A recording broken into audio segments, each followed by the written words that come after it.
responses. The member from Alderman Norfolk. Thank you, Speaker. I appreciate the opportunity to speak to this very important subject. Another year has passed, and we've had more farm tragedies despite the heightened awareness programs and safety messaging. And regrettably, Ontario has the unfortunate designation of having the most farm accidents in Canada. And to be fair, we have, the largest number of farmers as well.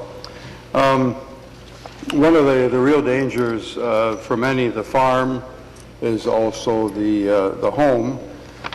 So not only are people working on the farm in danger, but also other family members and in particular children. Last year was no exception of the sad trend of deaths of farmers' children. This is the largest tragedy, and we must do whatever is possible to deal with this.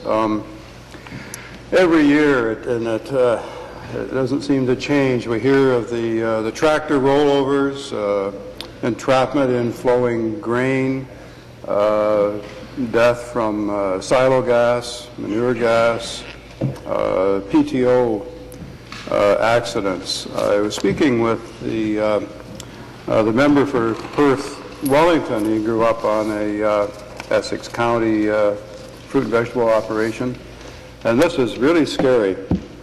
Randy Pettipies was caught at a PTO twice. Power takeoff shaft, that's 540 RPM. And the newer equipment, it's like double that RPM. His foot got caught once. He ended up losing his boot and his sock. He was fortunate. He was up on top of didn't lose his foot. Another time, he was up on top at the other end of a grain elevator, trying to unplug, and his shirt got caught. And his dad didn't see it in time to shut down the equipment. It ripped his shirt off. This equipment is really scary. There's much more regulation and requirement for the cover shields, safety shields. But I will mention, as with Randy, when he's working on a farm, I don't wear rings. I've never worn rings. They get caught in things.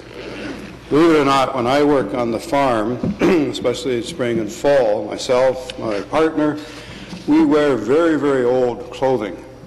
And it's clothing that's almost rags, it's almost rotten. It's an odd thing to say this, because if something gets caught, it rips off. The sleeve will rip off instead of your arm ripping off.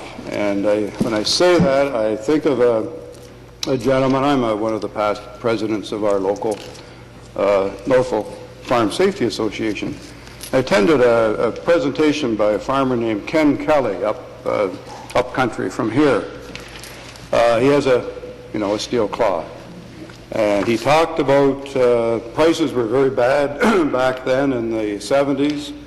He talked about the stress. He had to lay off his hired man. He was working twice as long, working at night, working in the rain, working in the mud. Got his arm caught in a power takeoff. And he explained to us after that happened, he said, you think you have problems with your farm and with farm labor and dealing with prices and dealing with stress, and stress is a big factor because of overwork and exhaustion. He explained to us, once that happens to you, all those problems disappear. You've just got one problem. You've lost your arm, and you're dealing with that. On top of these traditional dangers on the farm, it's probably one of the most dangerous occupations.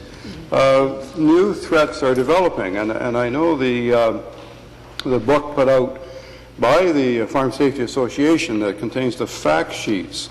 They've also identified the danger of West Nile virus, one of the emerging vector-borne, new emerging vector-borne infectious diseases transmitted by mosquitoes. This particular disease, as with Lyme disease, was not prevalent back when I was involved with farm safety, and I give the association credit for addressing this threat as well.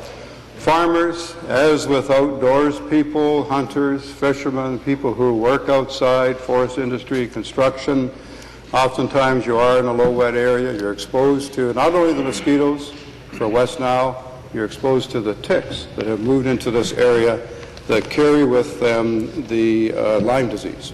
Thank you very much, Speaker. Thank you. Further response?